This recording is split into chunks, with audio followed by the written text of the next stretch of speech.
Él lo que le restaba lo invirtió en unos campos en California. Así que compró esos terrenos en California y él oró a Dios y le dijo: Señor, prospérame en esto que yo voy a hacer. Y yo te prometo, Señor, que todo lo primero que venga, los frutos que se den en esos campos, yo te los voy a dedicar a ti y yo lo voy a repartir entre las personas pobres y entre todas las personas. Lo que salga de ese terreno, yo lo voy a repartir a las personas. Así que lo último que le quedaba, el hombre lo invirtió para hacer un sistema de riego. Y ahí sucedió una situación muy interesante.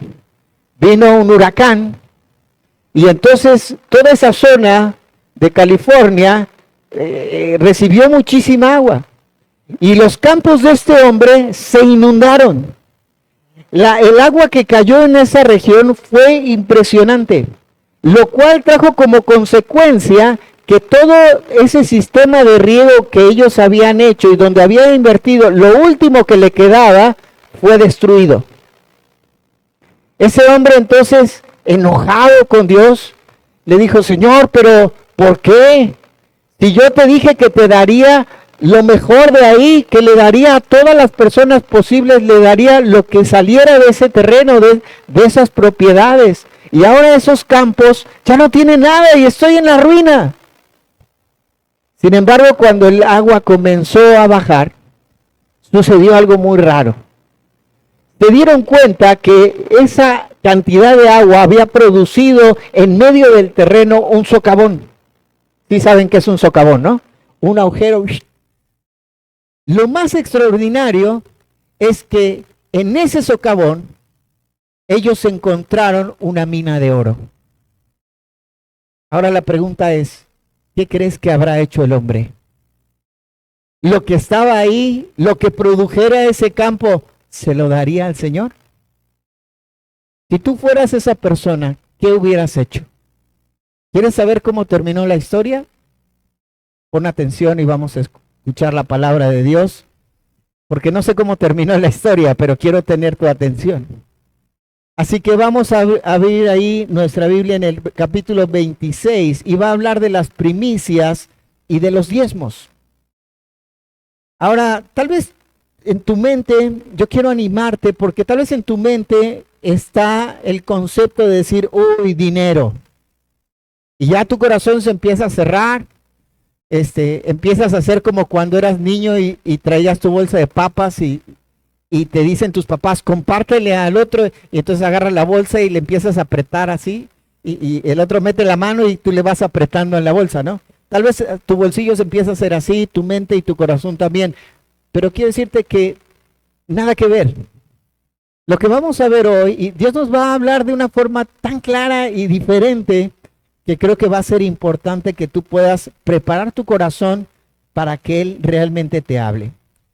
Muy bien, el tema de hoy entonces son las primicias, ¿sí?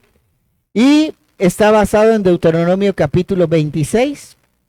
Y este capítulo está dividido en 3 secciones. En primer lugar, encontramos del versículo 1 al versículo 11 la presentación de las primicias. En segundo lugar, vamos a encontrar la presentación del diezmo. Y en tercer lugar, vamos a encontrar el llamado al compromiso, que es como cierra esta sección del recordatorio de los mandatos del Señor hacia el pueblo de Israel. ¿Qué es lo que nos está proponiendo Moisés a través de este capítulo? Bueno, es que Dios desea formar un pueblo agradecido, adorador y comprometido. Eso es lo que Dios desea de su pueblo. Un pueblo agradecido, un pueblo adorador y un pueblo comprometido. Vamos entonces a la primer parte de nuestro bosquejo en el día de hoy y vamos al versículo 1. Vamos a ver la presentación de las primicias. Bueno, acá acabamos de tener la presentación de una niña, ¿no? Y así esa es la idea, que vengan y presenten algo al Señor. Esta sección del versículo 11 también tiene una subdivisión de 3 puntos. En primer lugar, vamos a hablar de el presente de adoración. O sea, ¿qué es lo que voy a presentar? Primero el pueblo de Israel tenía que hacer un presente de adoración. En segundo lugar, ellos tenían que emitir unas palabras de adoración. Y por último, ellos estarían teniendo un festejo de alabanza. Vamos a ver entonces versículo 1, y dice así: cuando hayas entrado en la tierra que Jehová tu Dios, dice, te da por herencia, y tomes posesión de ella, y la habites, entonces tomarás de las primicias de todos los frutos que sacares de la tierra de Jehová tu Dios te da, y las pondrás en una canasta, e irás al lugar que Jehová tu Dios escogiere, para hacer habitar allí su nombre. Y te presentarás al sacerdote que hubiere en aquellos días, y le dirás: declaro hoy a Jehová tu Dios, que he entrado en la tierra que juró Jehová a nuestros padres que nos daría.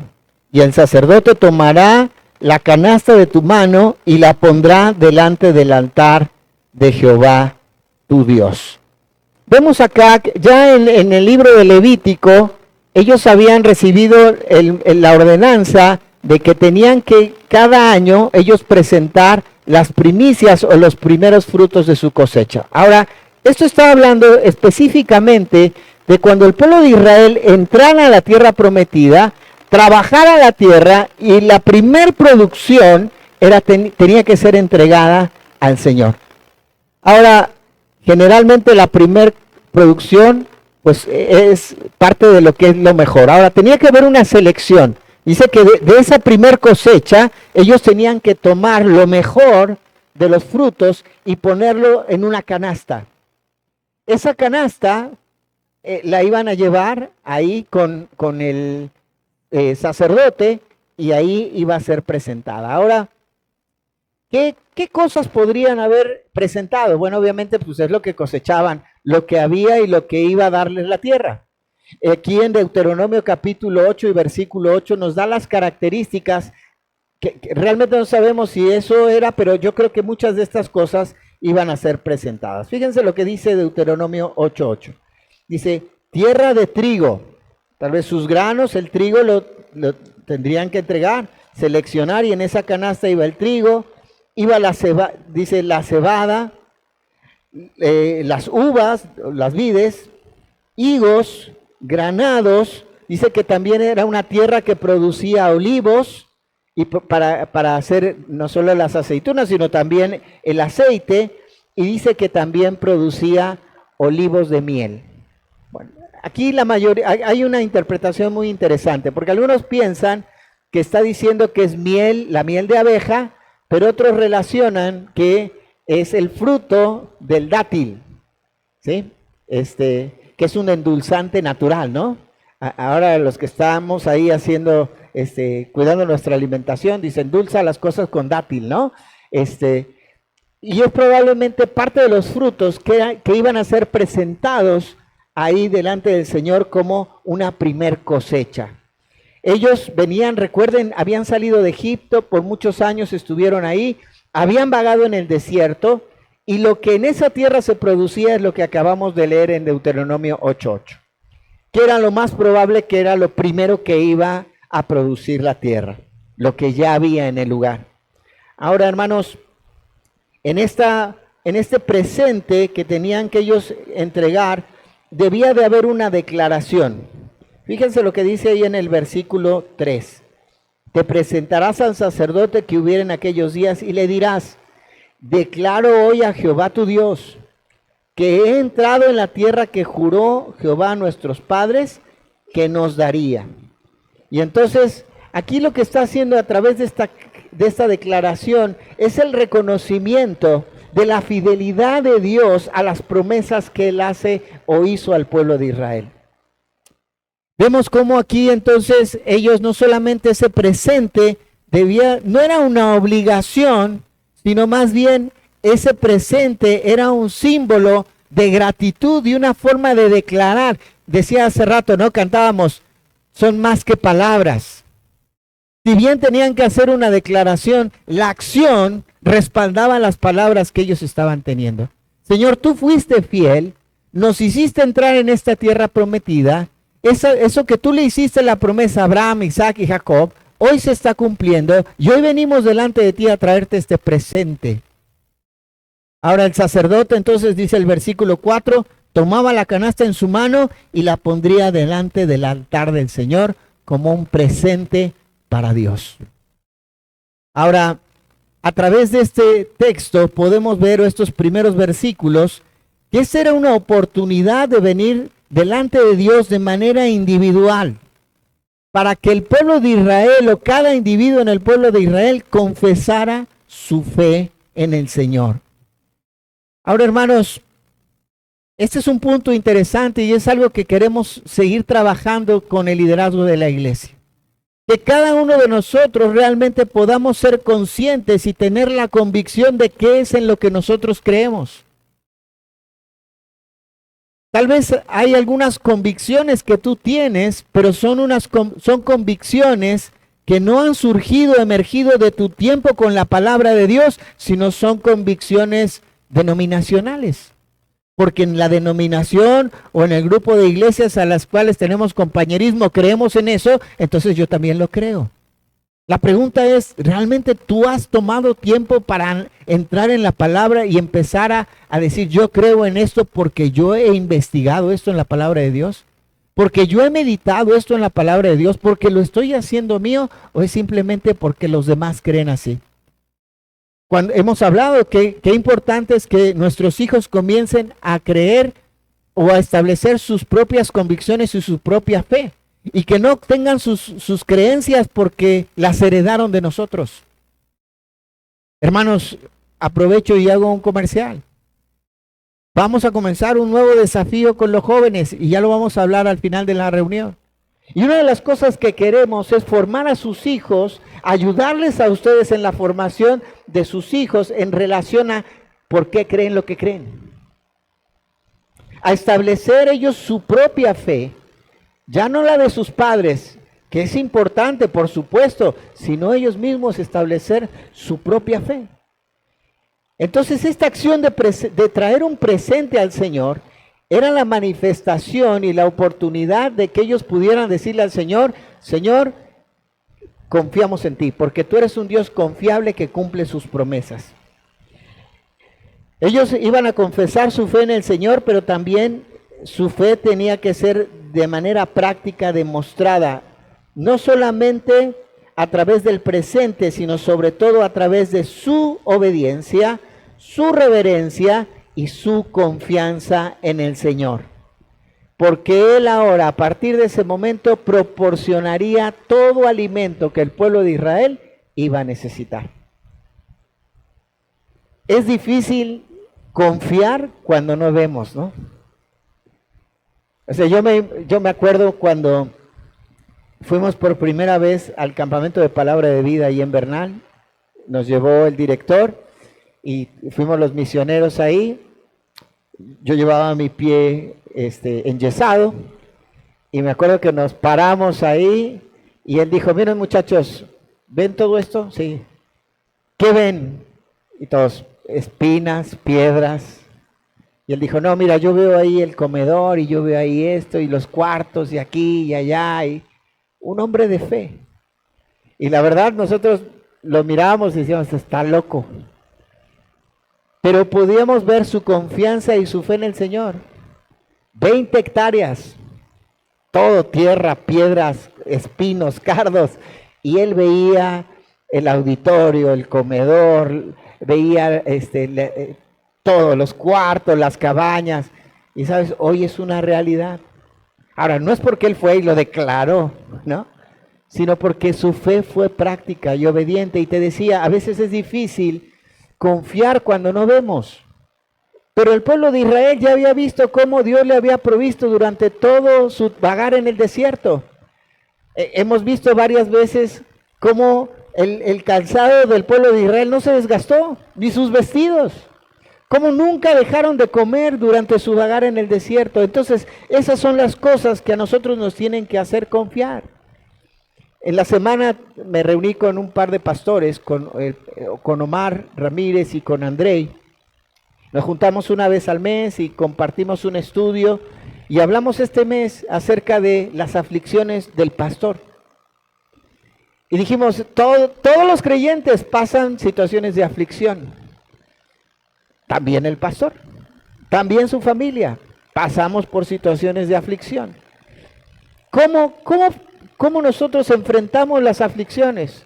Como todo creyente debe de enfrentarlas. Y analizábamos un salmo y decía el salmista, recuerden lo que Dios hizo en el pasado. Y sabes, cuando yo veo las dificultades, la adversidad, ahora mi mente está tratando de recordar cómo Dios fue fiel en el pasado. Cómo Dios no solamente obró en el pasado en mi vida, sino en la vida de otros. Me ayuda a pensar que Él será fiel igual en el presente. Pero ¿sabes qué vino a mi mente? Isaías 53:11. Me encanta ese versículo. Porque dice Isaías, verá el fruto de la aflicción de su alma y quedará satisfecho. El momento de aflicción de Cristo, de pasar por la cruz, de ser traspasado en los clavos, de ponerle la corona de espinas, el dolor de haber llevado la cruz, el castigo, los latigazos. Cuando el Señor ve tu vida, cuando el Señor ve que has recibido a Cristo, que has creído en Él como tu único y suficiente Salvador, dice, valió la pena. Eso es lo que dice Isaías 53:11.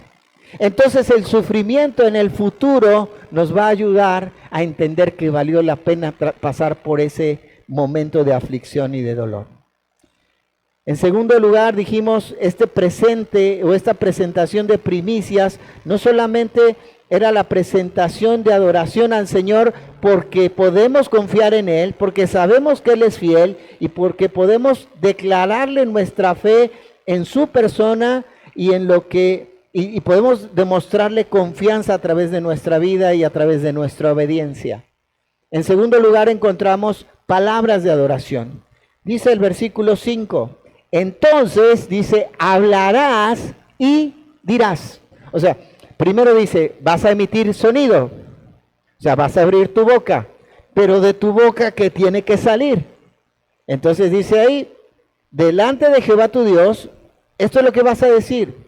Esto, hermanos, era una confesión un poquito más elaborada de lo que habíamos escuchado antes. Ahora, esta confesión va a incluir dos elementos importantes. En primer lugar, la gracia de Dios y en segundo, su fidelidad. La gracia es su favor inmerecido, que a pesar de, Él hace. Él bendice. Fíjate lo que dice ahí. ¿Cuál era la declaración? ¿Qué tenían que decir?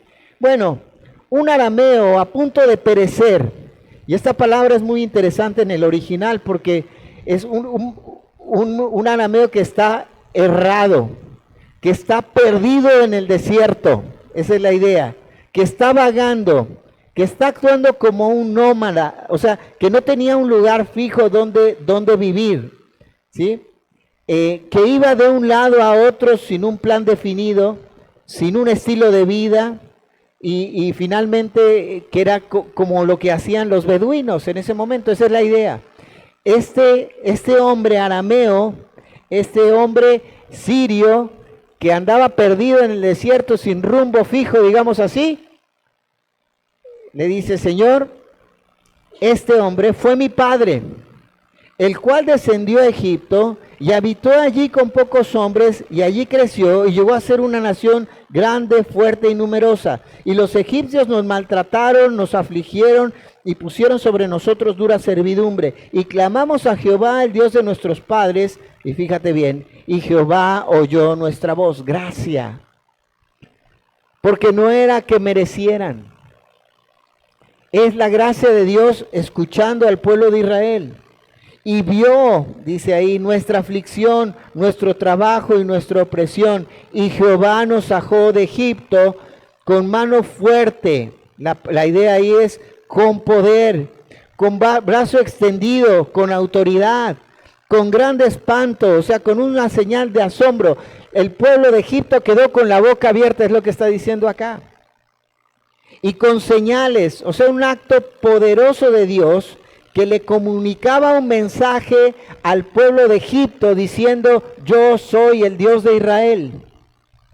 De esa manera fue como Dios sacó al pueblo de Israel y los llevó, dice, a una tierra que fluye leche y miel. Y hermanos, aquí esta declaración era el reconocimiento de la insuficiencia de Abraham y de la gracia redentora de Dios.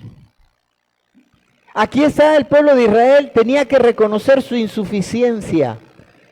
Sí, estaban vagando, no tenían rumbo fijo, pero ahora en que Dios los había rescatado, ahora Dios los establecería en un lugar para que ellos pudieran encontrar constancia en su vida. Un lugar seguro.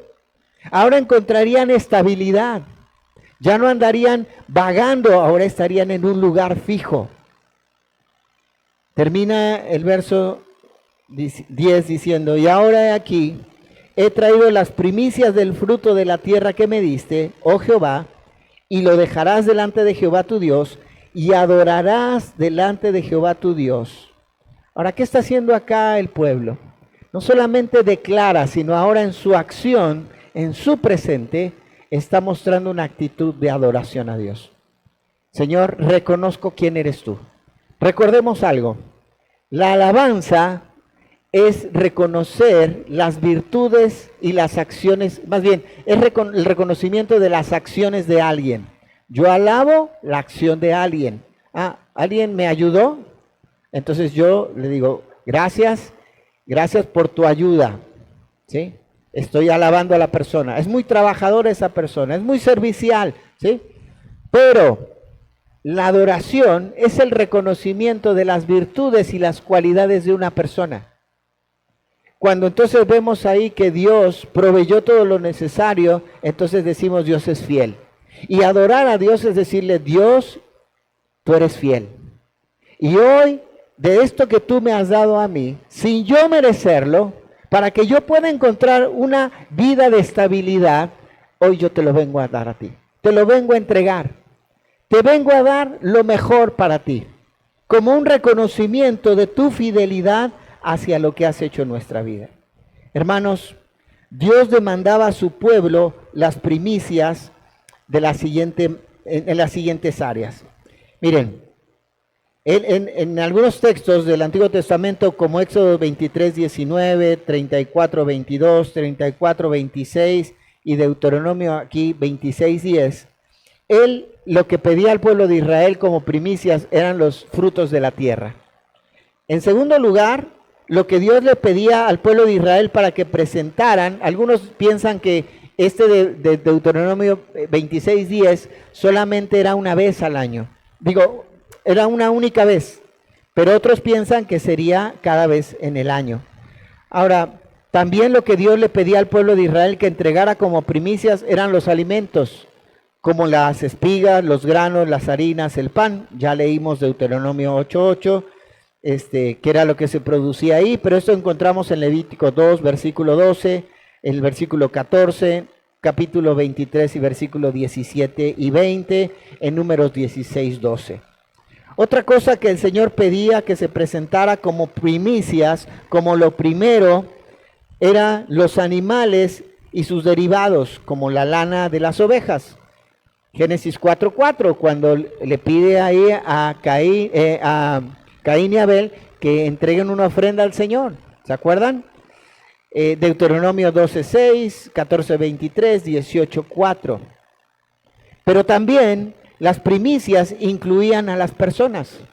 El primogénito tenía que ser presentado y dedicado hacia Dios. Emma no es la primogénita, pero también ha sido presentada a Dios.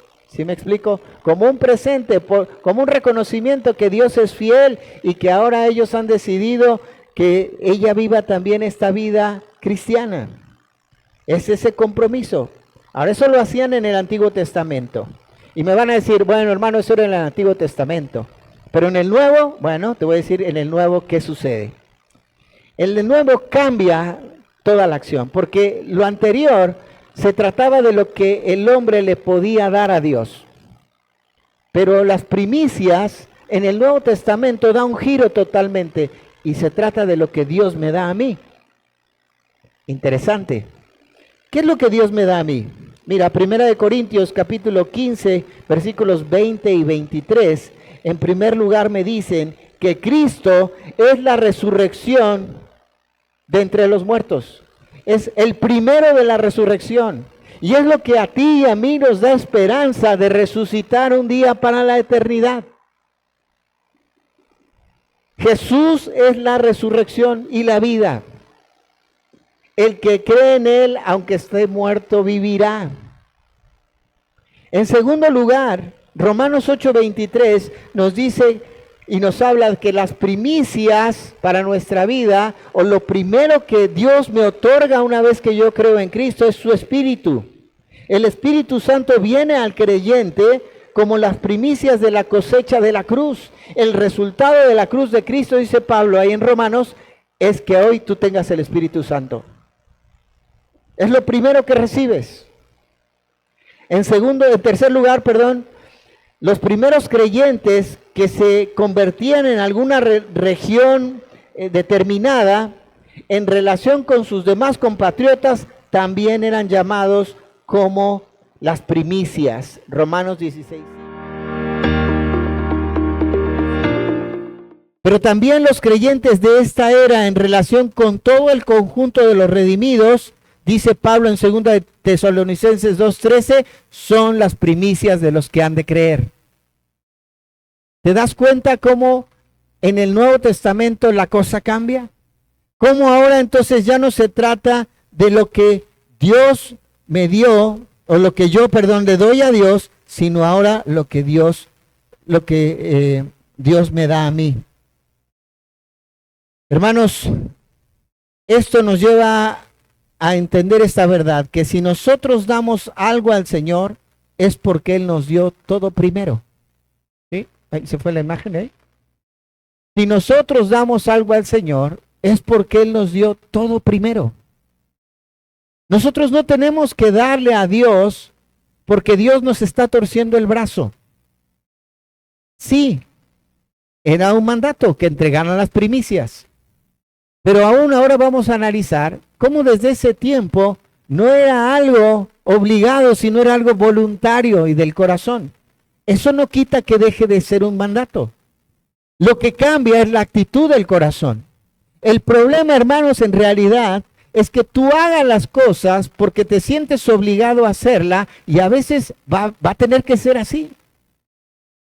Cuando eras chico y te decía tu padre, saca la basura, y era algo que la basura, el olor de la basura te producía náuseas y te hacía vomitar, ¿lo hacías con gusto? No.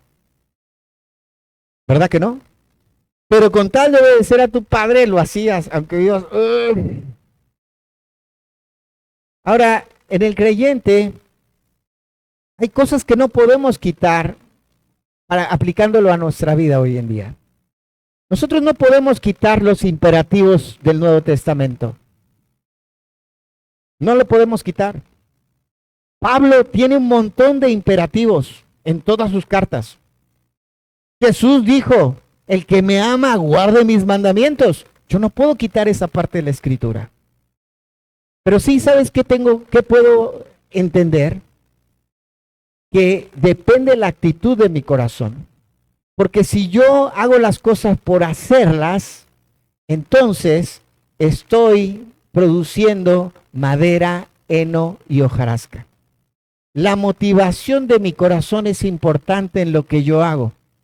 Pero si yo lo hago en dependencia de Dios y como un acto de adoración por ese momento donde yo fui al Señor queriendo tener una vida de devoción y una relación personal con Él, y el resultado y el Espíritu Santo y la palabra me mueven a obedecer al Señor, entonces lo que tendré es oro, plata y piedras preciosas.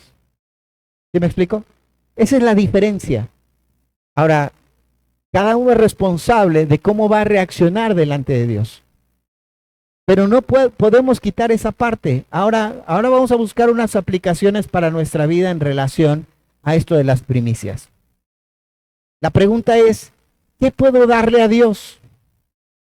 ¿Qué puedo darle a Dios si Él ya me dio todo?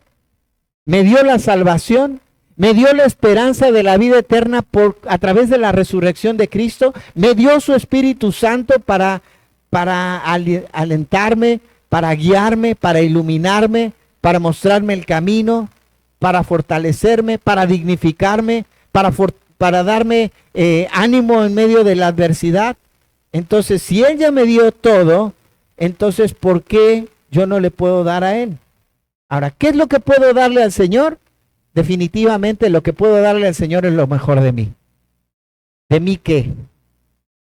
De mi corazón, de mi cuerpo, porque dice Pablo, ¿no? En Romanos 12, os ruego pues, por las misericordias de Dios, que presentéis, ese es un imperativo, presentéis vuestro cuerpo en sacrificio vivo, santo, agradable a Dios, que es vuestro culto racional. O dice Pablo, si te dan las ganas y te surge y te mueve el espíritu, presenta tu cuerpo. No, dice, ve y preséntalo. Es un imperativo. Obviamente, cuando surge de una devoción y yo entrego mi cuerpo al servicio del Señor, eso automáticamente se convierte en oro, plata y piedras preciosas, cuando nuestras obras sean juzgadas. ¿Sí? Pero si yo lo hago obligado, será madera, heno y hojarasca, y no permanecerán. Ahora entonces, mi vida, mi tiempo, y puede ser también mis recursos. Eso es lo mejor que yo le puedo entregar a Dios como un presente de adoración a Él. El Señor espera de nosotros, porque ya nos dio todo, que nosotros podamos responder a Él dándole lo mejor de nosotros. Termina esta sección hablando de un festejo de alabanza. Versículo 11. Ya que haces esto, entonces dice, te alegrarás en todo el bien que Jehová tu Dios te haya dado a ti y a tu casa, así tú como el levita, el extranjero, que está en medio de ti. ¿Qué sucedía acá? ¿Qué está diciendo? Como tú ahora le has dicho al Señor, Señor, aquí están, te vengo a entregar estos presentes, es el primer fruto de la tierra, estoy agradecido contigo, creo en ti, confío en ti, sé que eres fiel, sé que seguirás siendo fiel, sé que no nos va a faltar nada, yo pongo mi fe en ti.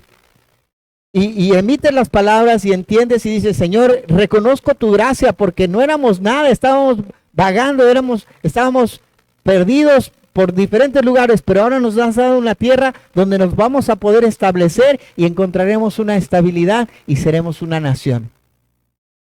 Ahora dice, eso te tiene que producir alegría.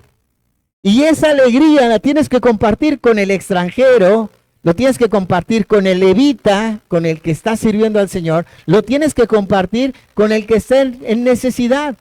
Dice, así tú vas a disfrutar, vas a celebrar, dice, así como el levita y el extranjero que están en medio de ti. Tengo una pregunta, ¿tu vida es una constante celebración o es una constante queja? ¿Cómo es tu vida? El pueblo de Israel tenía que ser alegre. Yo nunca había visto una celebración israelita. Y un día estando en Querétaro fuimos a un balneario con el campamento y había un campamento de judíos. Padrísimo, nunca lo había visto, me encantó. Y habían colocado tiendas, tabernáculos, o sea, tiendas, carpas, 12 carpas en círculo, todas frente a frente, en el círculo. Y estaban haciendo una celebración y en medio del círculo, era un círculo enorme, estaban todos los muchachos y las chicas, los muchachos por un lado, las chicas por otro, y comenzaron a danzar.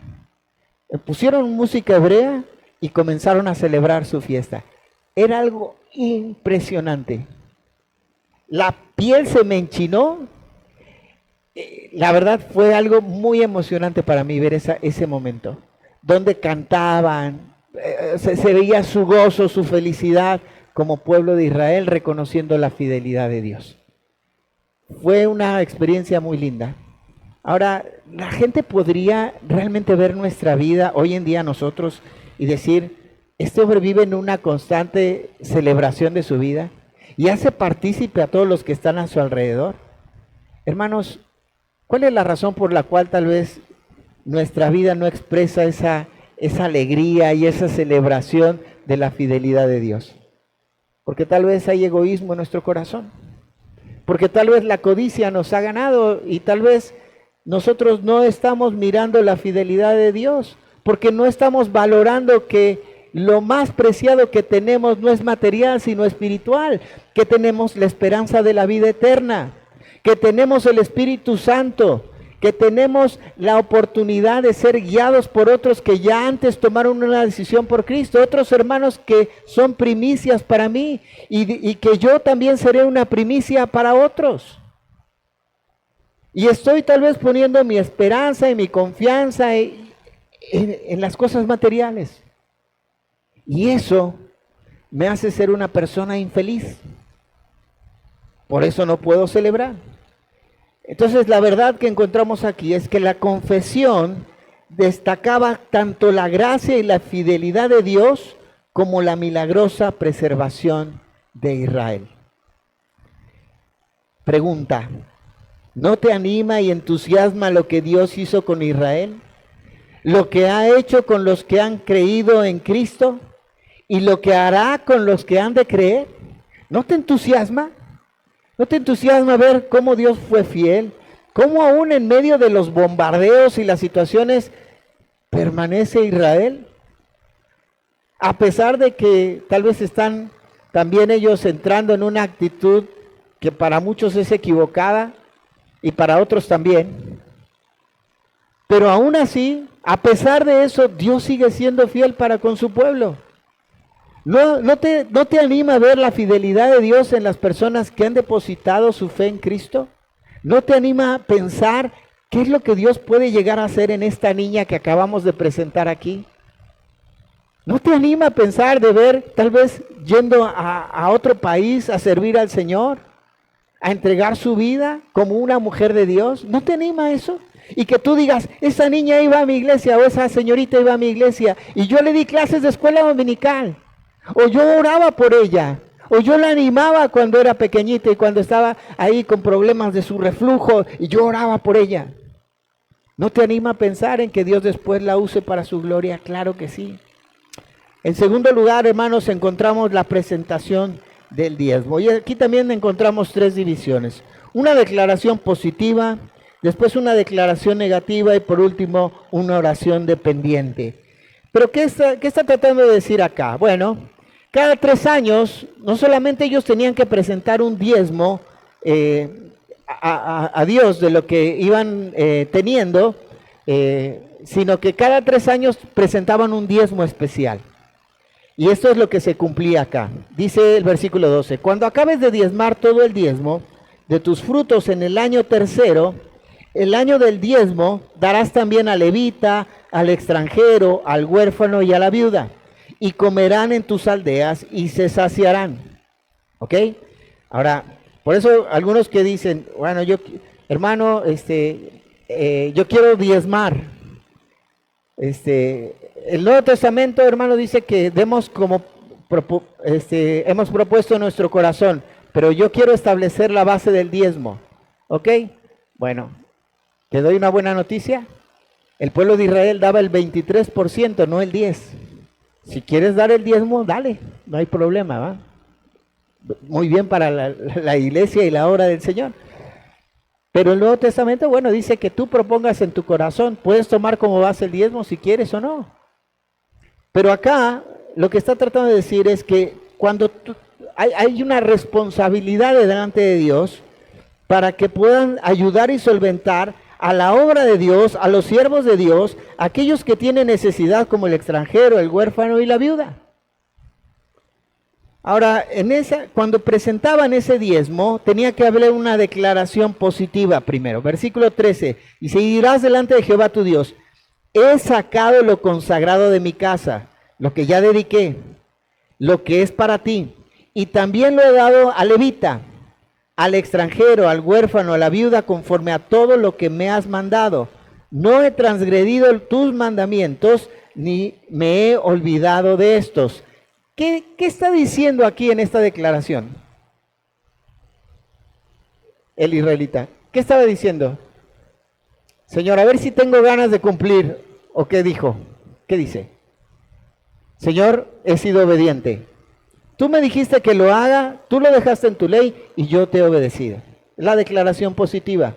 Ahora vamos a ver la declaración negativa. Señor, no he comido de eso que tenía que apartar para ti. No he comido en mi luto. Tengo una pregunta. Cuando estás por un proceso de luto, ¿estás animado para ir a trabajar? Imagínate, ¿estaría animada la persona para salir y labrar la tierra? No. ¿Habría necesidad? Sí. Hubiera sido fácil decir, mira, de lo que yo ya aparté para el Señor, pues ¿para qué salgo a trabajar? Mejor agarro de ahí. ¿No? Pues al fin ahí está. Bueno, el Señor, a Dios le sobran recursos, ¿no? Pero dice, no, yo ni siquiera agarré cuando estaba en luto. Ni he gastado de ello estando yo inmundo. O sea, impuro ceremonialmente. Ni de ello he ofrecido a los muertos. He obedecido a la voz de Jehová mi Dios. He hecho conforme a todo lo que me has mandado. ¿Qué estaba tratando de decir aquí la persona?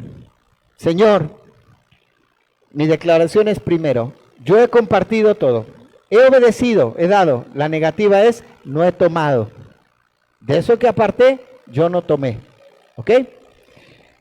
Pero en tercer lugar vemos una oración dependiente, versículo 15. Dice, mira desde tu morada santa, desde el cielo, y bendice a tu pueblo Israel, y a la tierra que nos has dado, como juraste a nuestros padres, tierra que fluye leche y miel. Esta oración, hermanos, expresa una relación de dependencia entre el pueblo de Israel y la gracia de Dios. Dios desea que tú y yo constantemente dependamos de Él. Nuestra tendencia es depender de nosotros mismos y de nuestras propias fuerzas para todo. Y pensamos que si yo no hago esto, si no me mato trabajando, no vamos a tener para comer. Pero después me da el argumento para decirle a mis hijos y reclamarles, yo trabajo como un burro y mira cómo me respondes, ¿no? Pero si nosotros enseñamos a nuestros hijos a confiar en Dios y a depender de Él, es diferente. Recuerdo que he contado muchas veces esto, ¿no? Y algunos tal vez no lo han escuchado. Pero recuerdo una vez que Moy estaba como de 4 años y vino y me dijo, papá, quiero una bici. Y yo le dije, le iba a decir, no tengo dinero para comprarte la bici. Y justo había escuchado una historia y me vino a la mente y mi razonamiento fue, si yo le digo no tengo dinero, le voy a enseñar a confiar en el dinero. Y le voy a enseñar que cuando yo tenga dinero podemos hacer las cosas y cuando no tenga dinero no las podemos hacer. Y entonces él va a empezar a depender del dinero. Y le dije, ¿tú crees que Dios te la pueda dar? Me dijo, sí, pues vamos a pedírsela a Dios. Bueno, y empezamos a orar. Y empezó a orar y Señor, te pido por una bici para que tú me la des. Y luego pasaron los meses y siguió orando, ¿va? Constante, ferviente. Pero empezó a agregarle cosas. Señor, te pido una bici que tenga los frenos así. Y Señor, te pido una bici que tenga rueditas atrás y que sea de color azul. Bueno, un día vivíamos en Querétaro y viajábamos hacia el norte. Y un día llegamos aquí, entramos al Soriana y había era diciembre. Entonces imagínense, había un montón de bicicletas colgadas en el techo. Y me dijo, papá, las bicis, vamos a orar. Sí, y ya oramos. Él venía sentado así en el carrito y estábamos de frente, oramos. Y dice, Señor, te pido por mi bici, otra vez la azul, así. Y luego termina de orar y dice, ya bájamela, ¿no? No, le dije, ahora hay que esperar. A los meses, una persona me llama y me dice, oye, ¿Moy tiene bici? Le digo, no. Quiero ofrendarle una. Ok. Entonces me envió un depósito, eran como 750 pesos. Y fuimos, le dije, Moy, Dios proveyó para tu bici. Vamos a Querétaro, vivíamos en Bernal y nos fuimos a Querétaro. Y fuimos a una tienda de bicis, ¿no? Así. Y ya vimos así, yo pues tenía mi presupuesto y dije, a ver si no pide una que sea más cara y yo no voy a traer, ¿verdad? Y vimos una que estaba así y decía 750 pesos. Y dije, ahí esa mera, pero era roja. Y era de freno, no era más bien era de freno de mano y él quería una de freno de pie, ¿no? Y entonces le digo a la persona, oye, ¿esa es la única que tienes en ese precio? Y me dice, sí, y pero tengo otras, están un poquito más caras, pero están bien no, le dije, es que ¿sabes qué? No traigo más, este es mi presupuesto. Dice, ¿sabe qué? Hay una en la bodega, déjeme ver. Y ahí viene con la bici. ¿De qué color creen que era? ¿Y saben qué? Tenía un descuento especial, así que me alcanzó para comprarle las rueditas y hasta parches, ¿verdad? Yo lloré. Yo siempre lloro, ¿no? Pero está emocionados. Porque Dios le respondió como le pidió. Después él me dijo, papá, quiero un caballo. Le dije, no, ya, allá me faltó fe, ¿no? Porque era bien vaquero, ¿no? Se vestían sus botas y la cuerda y le gustaba toda esa onda. Y le dije, no, ahí dejémosle. Sigue orando, Dios te proveerá. Hermanos, necesitamos aprender a depender del Señor. Esta era una declaración, dijimos entonces, solemne, que nada de lo que debería ser consagrado al servicio divino había sido reservado secretamente para usos personales. ¿Qué hubiera sucedido si yo esa ofrenda que me dieron para la bici me la hubiera gastado en otra cosa? Te hago una pregunta. Lo que has guardado para el Señor y has pasado por necesidad, ¿lo has agarrado o has sido fiel y has dicho, Señor, yo no tomé de lo que a ti te pertenecía? Mi pregunta es, ¿tú tienes un compromiso con Dios? ¿Tú has tomado tu decisión de decir cuánto le vas a entregar al Señor de acuerdo a cómo Él te haya prosperado para el servicio de su iglesia, para la función de la iglesia? Cuando no vienes, ¿lo mantienes hasta el momento que vuelves a venir y entregas lo que habías guardado para el Señor?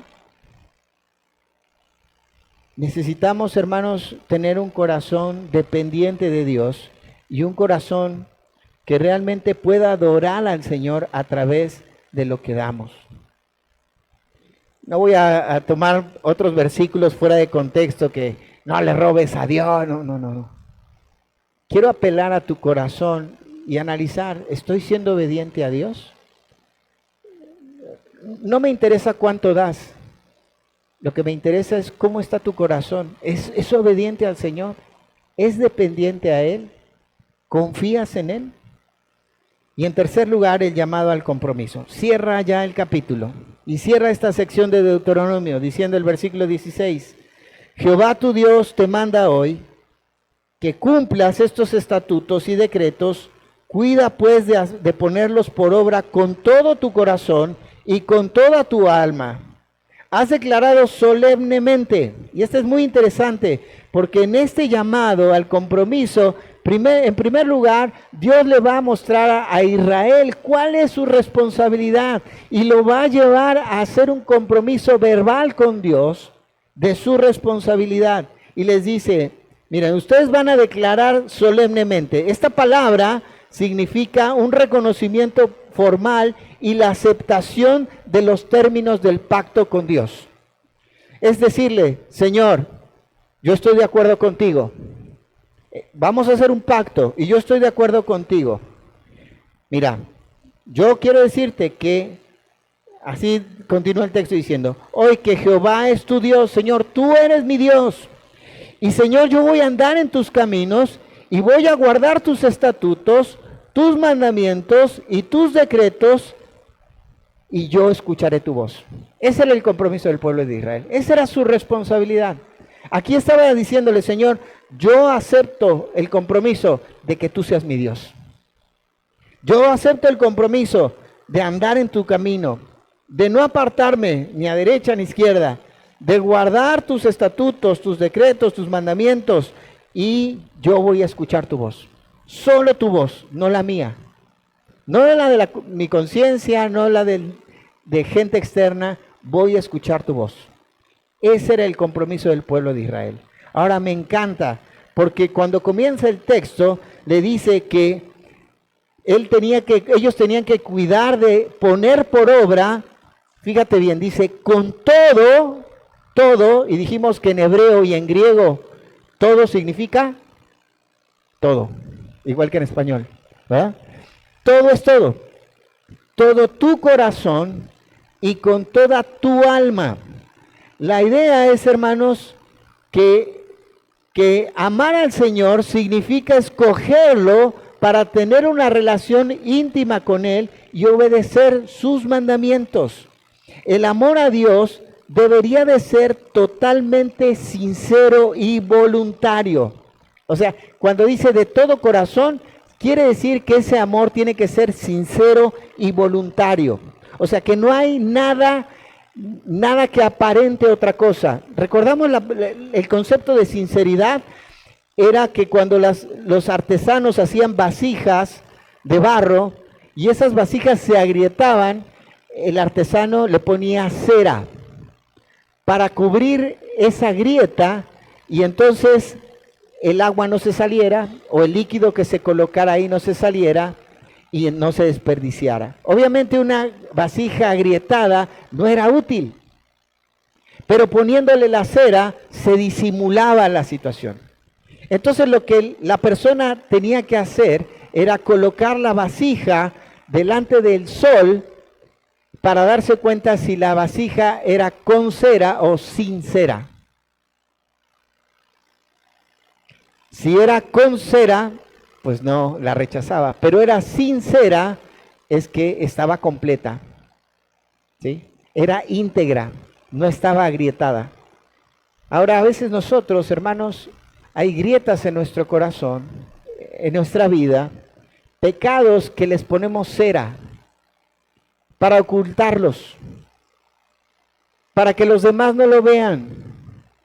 Pero mi adoración al Señor, cuando le digo, Señor, de todo corazón, yo te voy a obedecer y yo te voy a hacer mi Dios de todo corazón, es un corazón sincero, sin nada que aparente que está todo bien, ¿no? Qué fácil es, ¿no? ¿Cómo andas? Todo bien, todo bien. Cuando está lleno de cera, ¿no? Está agrietadísimo tu corazón. Tienes que ir al Señor para que lo restaure. Ahora vamos a ver la responsabilidad de Dios, porque el pacto tiene dos partes. Dice, Jehová ha declarado, o sea, también reconoce y acepta los términos del pacto. Dice que tú eres, ¿qué? Pueblo suyo. Ahora Israel le pertenece a Dios, que es su exclusiva posesión. Y dice ahí, como te lo ha prometido, ¿y cuál era el propósito? Que guarde todos sus mandamientos. Y ahí fíjate cuál es el propósito del Señor con el pueblo de Israel. Exaltarte sobre todas las naciones que hizo, para loor y fama y gloria, para que seas el pueblo santo a Jehová tu Dios, como Él ha dicho. Hermanos, estos versículos, dijimos, concluyen la explicación de toda la ley que el Señor presentó a través de Moisés, desde el capítulo 1, capítulo 5, versículo 1, hasta este capítulo 26 y versículo 15. Ahora, Dios lo que está haciendo aquí es un llamado al pueblo de Israel para que se comprometa de manera total con Él y sus mandamientos, confirmando también el compromiso que Dios tenía para con el pueblo de Israel. Ahora, terminando y pensando, ¿cómo lo podemos aplicar a nuestra vida? ¿Qué es lo que yo puedo ofrecerle al Señor como sacrificio, como un presente hacia Él? El apóstol Pedro en 1 de Pedro capítulo 2, versículo 5, dice que nosotros debemos de ofrecer sacrificios espirituales. Ya no tenemos que ofrecer ovejas, bueyes, palomas. No. Nuestros sacrificios ahora tienen que ser sacrificios espirituales. Porque el Señor ha hecho de nosotros un real sacerdocio, una nación santa, un pueblo adquirido por Dios. Ahora somos su propiedad. Y el propósito es exaltarnos al igual que Israel, pero a través de que nosotros proclamemos las virtudes de aquel que nos llamó de las tinieblas a su luz admirable, dice Pedro, ahí en el versículo 9 de 1 Pedro 2, 9. El Señor Jesucristo en el Evangelio de Juan, en el capítulo 14, nos dice claramente, el que ama o el que me ama a mí, guarda mis mandamientos. El mismo apóstol Juan, ya en la primera carta de Juan, en el capítulo 5, dice lo siguiente, primera de Juan capítulo 5 y versos 2 y 3, dice así.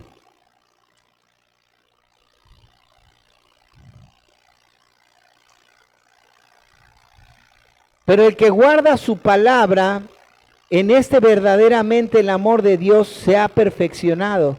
Por esto sabemos que estamos en Él. El que dice que permanece en Él debe andar como Él anduvo. ¿Qué es lo que puedo ofrecerle al Señor? ¿Qué presentarle al Señor? Mi propia vida, mi caminar con el Señor. ¿Se acuerdan? El pueblo de Israel dijo, yo caminaré en tus caminos. ¿Ves? Acá la iglesia también necesita permanecer en los caminos del Señor. Romanos capítulo 6 y verso 13. Nos habla Pablo que no debemos de presentar nuestros miembros al pecado, sino que tenemos que presentar nuestros miembros, nuestra vida, nuestro cuerpo a Dios, como vivos en medio de entre los muertos. Mi vida tiene que reflejar vida en Cristo, mi cuerpo, mis acciones. ¿A dónde estoy llevando mi cuerpo? ¿A las cosas que el mundo hace? ¿O enfoco mi fuerza, mi ánimo, mi entusiasmo a las cosas que son de Dios?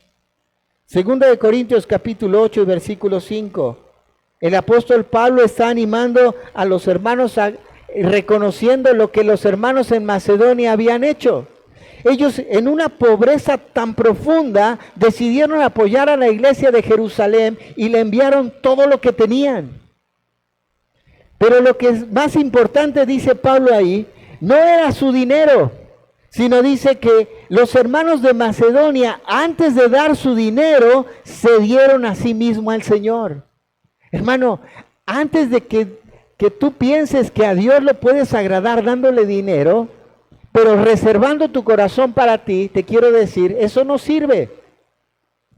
Porque si tú das dinero sin dar tu corazón, entonces estás formando madera, heno y hojarasca.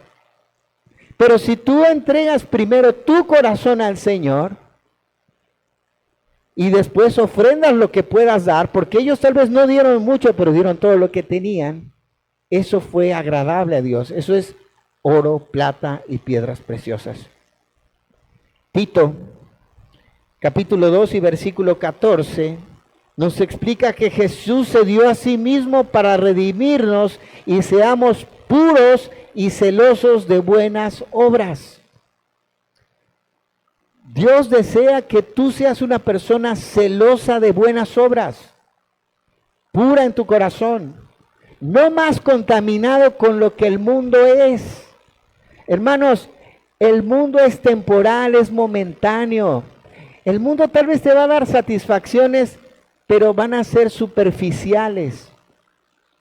El que tú hagas las cosas para el Señor y te apartes de lo que el mundo te ofrece y lo que el mundo hace, hermano, eso te va a dar una satisfacción constante.